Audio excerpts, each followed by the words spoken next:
Olá, eu sou Thomas Traumann e esse é o podcast Traumann Traduz, o podcast direto no ponto.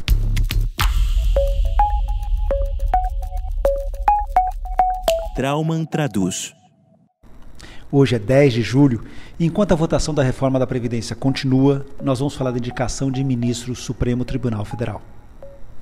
Pelas regras atuais, o presidente Jair Bolsonaro poderia indicar 2 ministros do STF ao longo do seu mandato.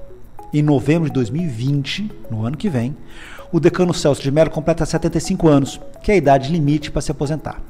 A segunda vaga no STF deve ficar disponível com a aposentadoria de Marco Aurélio de Mello, em julho de 2021.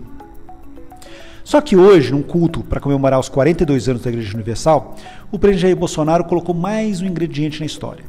O presidente disse o seguinte: o Estado é laico, mas nós somos cristãos. Poderei indicar 2 ministros para o STF. Destes, um será terrivelmente evangélico. Agora, se a indicação do novo ministro do STF só será no final de 2020, por que o Jair Bolsonaro está se adiantando tanto? Há vários motivos, e vamos falar deles. O mais óbvio é agradar o público evangélico. Nas eleições de 2018, os eleitores evangélicos sufragaram em massa o seu voto no capitão. Ainda hoje, apesar do desgaste do governo, os evangélicos são o grupo religioso que mais apoia o governo Bolsonaro. Então, ao prometer o ministro do STF evangélico, Bolsonaro está consolidando uma base que é solidária e fiel a ele. Mas não é só isso. Como você se lembra, o Bolsonaro foi eleito com aquele discurso do contra tudo que está aí, incluindo a chamada velha política no Congresso Nacional, mas também o Supremo Tribunal Federal, que é percebido pelos seus eleitores como leniente com a corrupção e progressista demais nos costumes. Você deve ter visto as manifestações de rua do governo Bolsonaro.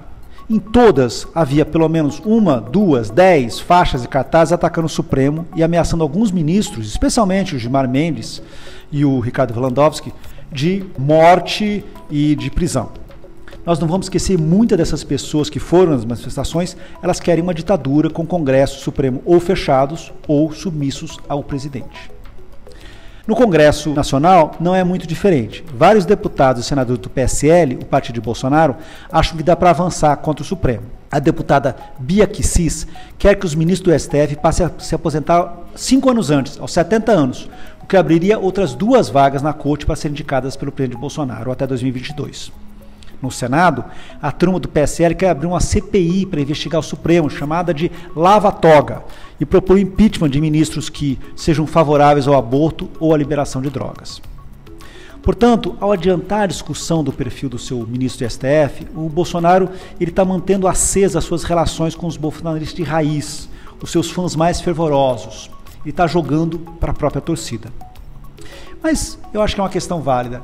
Religião é importante na escolha de um ministro do STF? Nos Estados Unidos isso é muito comum. No Brasil, não todos os 11 são declaradamente católicos, embora vários deles sejam extremamente conservadores, até mais do que vários evangélicos que estão por aí. Escolher um ministro por ele ser católico, espírito evangélico, não é o fundamental. É natural que o presidente Bolsonaro indique um juiz conservador, mas a religião desse juiz é uma questão lateral. A questão é, ele ou ela tem qualidade jurídica para ocupar o mais alto cargo do judiciário? O ministro Supremo tem um mandato de anos, décadas. Alguns entram aos 40 e vão sair só aos 75. Eles precisam ter uma base sólida, pressões e conseguir tomar decisões com independência.